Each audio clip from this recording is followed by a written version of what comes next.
दोस्तों, आज मैं आपके साथ एक बहुत इंटरेस्टिंग टॉपिक के ऊपर बात करने वाला हूं और ये टॉपिक है कि आप अगर अपने डिस्ट्रीब्यूशन बिजनेस को शुरू करना चाहते हैं तो उसे आप चतुराई से किस तरह कर सकते हैं। मतलब how to start your business in distribution cleverly. और मैं आपको ये इसलिए कहता हूं क्योंकि मैं एज अ कंसल्टेंट काफ़ी डिस्ट्रीब्यूटर्स को मिलते रहता हूं और क्योंकि मैं डिफरेंट डिस्ट्रीब्यूटर से मिलते रहता हूं तो मुझे बहुत स्ट्रैटेजी समझ में आती है। उसमें से एक ऐसा डिस्ट्रीब्यूटर की कैटेगरी भी होती है जो बहुत चतुर होता है। वो डिस्ट्रीब्यूटर जो होता है ना, वो बिजनेस के पल्स को बहुत अच्छी तरह समझ जाता है और वो अपना जो फोकस है वो सिर्फ एक ही अकाउंट पे रखता है और वो अकाउंट उसे एक छोटे कंपनी से एक बहुत बड़ी कंपनी बना देता है। तो आइए बिना किसी विलंब के शुरू करते हैं और जानते हैं कि डिस्ट्रीब्यूशन के बिजनेस को हम क्लेवरली किस तरह कर सकते हैं।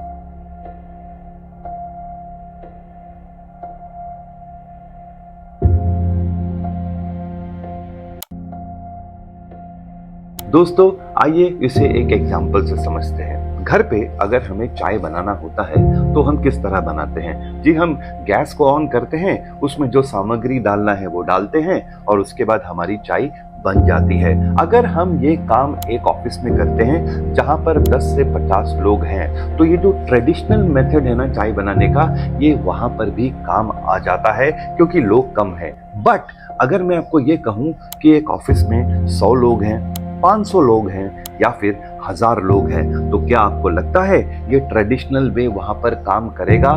दोस्तों, ये वहां पर काम नहीं करेगा क्योंकि ये जो प्रोसेस है ये बहुत ही डिफिकल्ट है, ये बहुत ही कॉम्प्लिकेटेड है। तो लोग क्या करते हैं, इन बड़े बड़े ऑफिसेज में लोग जो है ऑटोमेटेड वेंडिंग मशीन्स रखते हैं और इन मशीन्स की खासियत क्या होती है कि जैसे आप उस मशीन के बटन को दबाते हो उसमें से चाय या कॉफी निकल जाती है। और इस अपॉर्चुनिटी को देखते हुए एक नए डिस्ट्रीब्यूटर ने एक ऑटोमेटेड वेंडिंग मशीन्स की कंपनी का डिस्ट्रीब्यूशन लिया। उन्होंने फिर और एनालाइज किया और मैं आपको एक एग्जांपल देता हूं कि मान लीजिए वो पुणे में थे और पुणे में जब उन्होंने मैपिंग की, जब उन्होंने मार्केट घूमा, तब उन्हें पता चला कि इन्फोसिस कहकर एक अकाउंट है जिसके पास करीब 10,000 एम्प्लॉई है।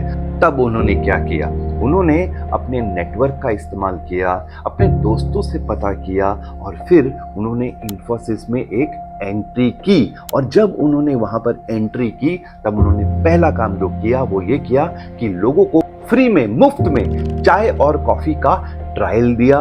ट्रायल देने के बाद उन्होंने वहां से फीडबैक ली और फीडबैक लेने के बाद वो वहां के परचेज मैनेजर को जाकर मिले। ये सब करने से पहले उनके दिमाग में और एक कैलकुलेशन था। वो कैलकुलेशन ये था कि भाई 10,000 लोग हैं और एक इंसान ऑन एन एवरेज एक दिन में 3 कप चाय या कॉफी तो जरूर पीता है।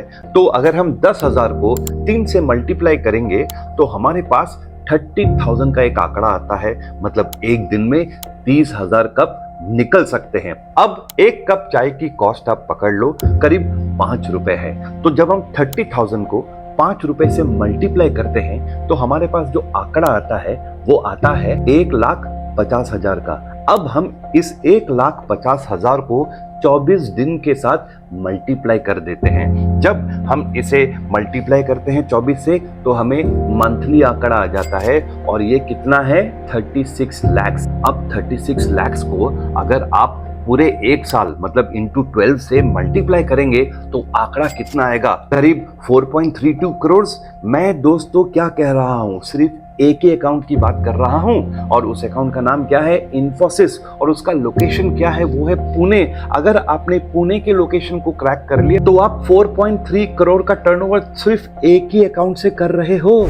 तो आई बात समझ में आपकी कि अगर आप एक ऐसा अकाउंट ढूंढ लेते हो जहां पर आप जिस भी कंपनी के डिस्ट्रीब्यूशन को ले रहे हो उससे आप अच्छी तरह सर्विस करते हो और वहां पे बल्क है, तो आपका काम आसान हो जाता है क्योंकि आपको सिर्फ एक ही अकाउंट मैनेज करना पड़ता है और ये अकाउंट जो आपको बहुत बड़ा रेवेन्यू देता है। दोस्तों, सिर्फ ये ही नहीं, मैंने क्या कहा, मैंने कहा चतुराई से, क्लेवरली।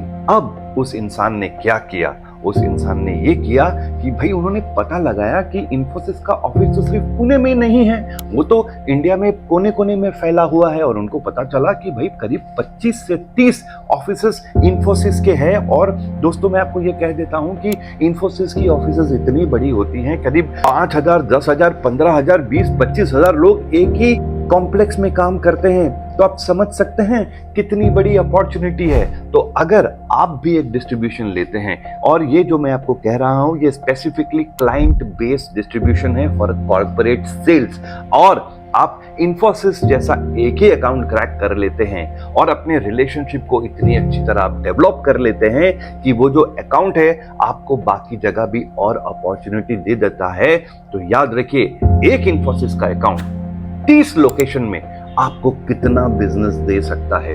दोस्तों इसे कहते हैं चतुराई से डिस्ट्रीब्यूशन बिजनेस को करना। और मैं आपको जो कह रहा हूं ये बिल्कुल सच है, क्योंकि बहुत ऐसे डिस्ट्रीब्यूटर हैं जो केवल एक ही अकाउंट से वो करोड़ों का बिजनेस करते हैं। इसीलिए दोस्तों जब आप डिस्ट्रीब्यूशन के बिजनेस में आते हैं और आप इन कलाकारी को सीख लेते हैं, तब आपके लिए आपका रास्ता थोड़ा आसान हो जाता है। ये तो मैंने आपको एक एग्जांपल बताया है। अगले एपिसोड में मैं आपको दूसरे चैनल का एक एग्जांपल बताऊंगा और आपको ये बताऊंगा कि उस चैनल में चतुराई से डिस्ट्रीब्यूशन के बिजनेस को किस तरह सक्सेसफुल किया जा सकता है। लेकिन तब तक के लिए आपको थोड़ा इंतजार करना पड़ेगा। बहुत बहुत धन्यवाद।